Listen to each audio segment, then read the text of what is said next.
Three. This is another episode of Social Impact TV. I'm Maz Vidamar Ere. I am talking with Gerald Hankerson, president of the Seattle King County chapter of the NAACP. Gerald, tell me a little bit about the NAACP and what you all do. Well, the NAACP is the oldest civil rights organization in the country. We've been around over a century, starting all the way back with W.B. Du Bois, leading all the way up through Rosa Parks and Dr. King.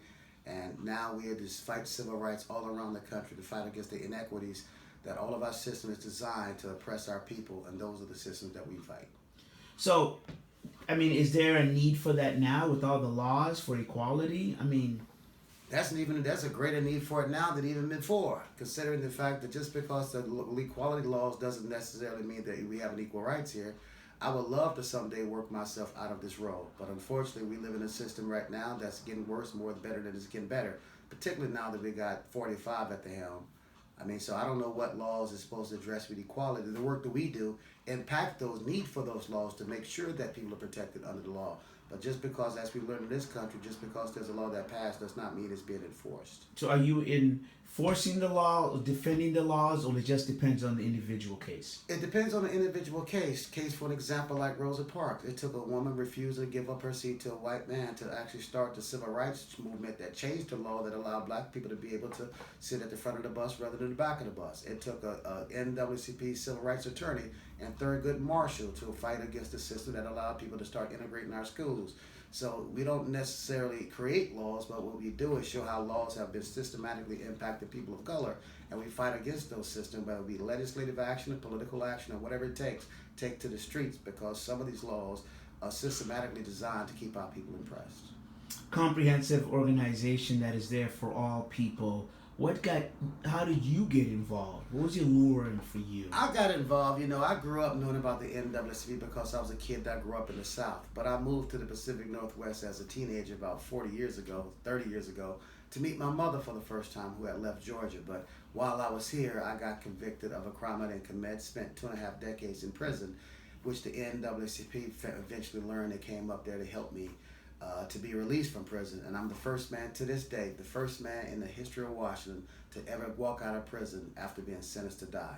A large part of that had to do with the NAACP. That's an incredible story on both accounts. Organization helped you and what you did. What have been some of the challenges as you went from customer to the person helping customers if I may call your clients customers? Well, obviously I became a part of it, working on the ground, working in the field, learning the stories and knowing about the people, the things that impact the community. And then I'll eventually end up at the helm of this is a large responsibility, because the biggest challenge is when so many people in the community is being impacted by disparities, they call on you. So you have to have big shoulders, and they look for leadership. The biggest challenge has always been trying to correct some of the problems and changing some of the rules and regulations, only for them to repeat itself a year later. And there's a lot of frustration because NAACP typically is identified as a black organization, which make white folks resistant to it. But that's unfortunate, because civil rights has no color. We do is fight for civil rights for anybody, whether it be black, man, woman, or child, green, blue.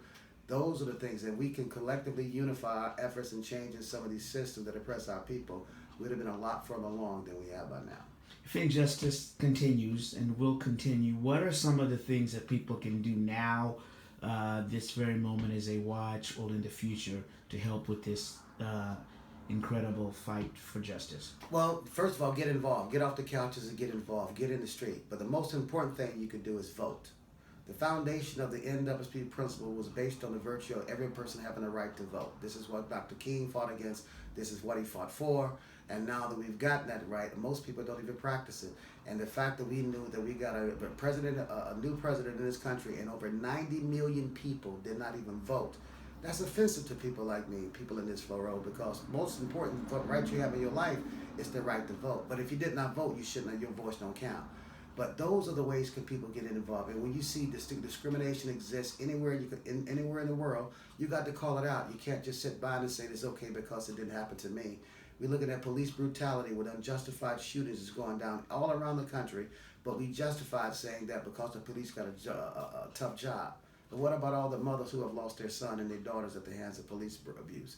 I mean, these are things we look at the economic development system to where communities, and particularly black communities, do not see the proceeds from the city, state, or even at the national level, while they're continuously funding all these white programs and white organizations out here, specifically designed to actually break the black person. That way, if you don't have no wealth, you don't have no value in their mind. Those are the systems we fight against.